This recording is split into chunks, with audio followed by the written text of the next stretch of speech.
غادي يكون اعلان على المعرض اللي دايرين نهار 16 و17 و18 في هذا الشهر، يعني الاسبوع الجاي.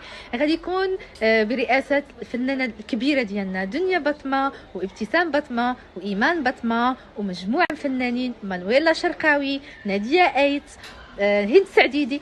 انا حط لكم لافيش باش تشوفوها. شارك معنا في هذا المعرض او تعرض المنتوج ديالها. غادي يكون ان شاء الله عدد محدود، يعني اصلا باقي عدد قليل اللي غادي تبغي تحط المنتوج ديالها كيف ما كان، جلالب، لي كوسميتيك، السيكان، حوايج، اي حاجه عندك باغا تعرضيها، حيت غيكون هذا النهار الصحافه، غيكونوا الفنانات ديالنا، غيكون واحد الجو الزوين، وغيكونوا حبابنا اللي غادي يجيو باش يشوفوا هذا الشيء. اللي البنات حاولوا ما امكن تكتبوا لي في هاد الارقام اللي غادي تبغي تشارك معنا في هاد المعرض، اللي غادي تبغي تحط المنتوجات تعرضهم، واكيد كنتسناوكم كاملين البنات.